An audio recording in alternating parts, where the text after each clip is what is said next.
Pemangkasan gaji DPR dari 74 juta jadi 65 juta itu ibarat diet, potong cemilan tapi perutnya masih buncit.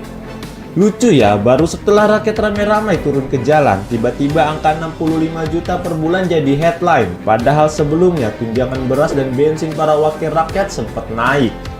Dengan alasan kasihan. Kasihan siapa sebenarnya? Rakyat yang berasnya makin mahal atau DPR yang berasnya disubsidi dengan APBN? Inilah ironi pertama, sebelum dipangkas anggota DPR bisa menerima total bruto sekitar 74 juta lebih. Ada gaji pokok, tunjangan jabatan, tunjangan beras, biaya komunikasi, hingga fasilitas lain yang jarang disentuh rakyat kecil. Setelah protes besar dan tuntutan 17 plus 8 menggema, dipangkaslah tunjangan itu hingga take home pay tinggal 65,5 juta per bulan. Jadi mari kita jujur, yang dipangkas bukanlah privilege tapi hanya lemak kecil dari tubuh gemuk DPR. Sekarang mari kita bicara logika sederhana rakyat. Tuntutan 17 plus 8 jelas, dalam seminggu ada deadline, dalam setahun ada reformasi.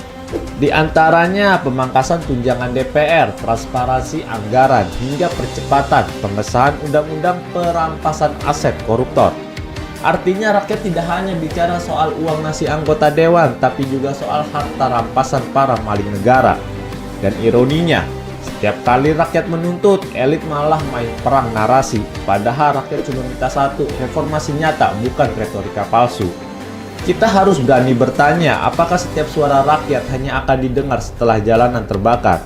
Apakah negara ini harus kacau dulu, baru aspirasi rakyat direspon? Kalau begitu, apa gunanya meja rapat, forum dengar pendapat, atau jargon demokrasi partisipatif? Jika semua suara hanya dianggap sah setelah jadi gelombang besar, maka satu-satunya ruang dengar yang tersisa adalah lapangan aksi, bukan parlemen. Disinilah pentingnya tuntutan rakyat, dari pemangkasan tunjangan DPR sampai undang-undang perampasan aset. Ini bukan sekedar daftar keinginan, tapi peta jalan mengembalikan akal sehat negara. Maka jangan biarkan isu lain dijadikan tirai asap, jangan biarkan rakyat diminta sabar sementara koruptor bebas tertawa. Karena satu hal pasti, tuntutan rakyat tidak boleh berhenti di jalan, tapi harus dikawal sampai jadi keputusan.